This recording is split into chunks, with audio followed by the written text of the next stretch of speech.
Welcome to செந்திபாஸ் channel. இன்றைக்கி நம்ம என்ன வீடியோ பார்க்க போகிறோம் அப்படின்னா, இன்றைக்கி வந்து புதன்கிழமை, விநாயகருக்கு ரொம்பவே உகந்த நாள். விநாயகருக்கு மட்டும் இல்லை, விஷ்ணு பகவானுக்கு, மகாலட்சுமிக்குமே உகந்த நாள்.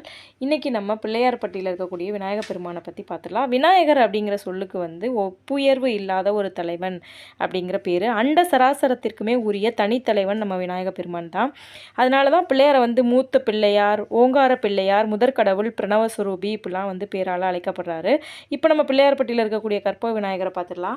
இந்த பிள்ளையார்பட்டி அப்படிங்கிறது வந்து காரைக்குடிக்கும் திருப்பத்தூருக்கும் இடையில குன்றக்குடிக்கு அருகில் இருக்கக்கூடிய ஒரு திருத்தலம் தான் இந்த பிள்ளையார்பட்டி கற்பக விநாயகர். இங்கே இருக்கக்கூடிய விநாயகர் வந்து எங்கேயுமே இல்லாத ஒரு தனித்துவமான ஒரு உருவ அமைப்பில் தான் இங்கே வந்து விநாயகர் வந்து காட்சி கொடுப்பாரு. இது ஒரு குடைவரை கோயிலும் கூட. மற்ற இடங்களில் இருக்கிற மாதிரி, மற்ற தலங்களில் இருக்கிற மாதிரி இங்கே வந்து 4 கைகள் இல்லாமல் பெருமான் வந்து 2 கரங்களை மட்டுமே பெற்றிருப்பார்.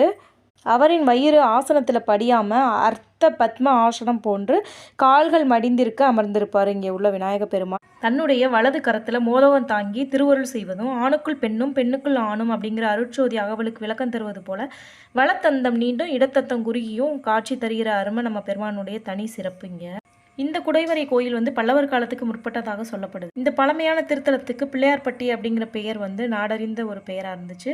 ஆனால் அது மட்டும் இல்லாமல் எருக்காட்டூர், மருதங்குடி, திருவீங்கைக்குடி, திருவீங்கைஸ்வரம், ராசநாராயணபுரம் என்னும் 5 திருப்பெயர்கள் வந்து கல்வெட்டில் வந்து குறிக்கப்பட்டிருக்கு.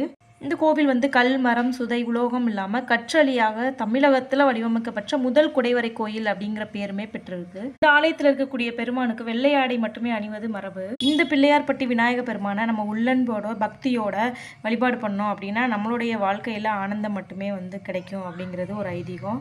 ஓகே ஃப்ரெண்ட்ஸ், இந்த வீடியோ பிடிச்சிருந்துச்சுன்னா லைக் பண்ணுங்கள். Thank you friends. Thanks for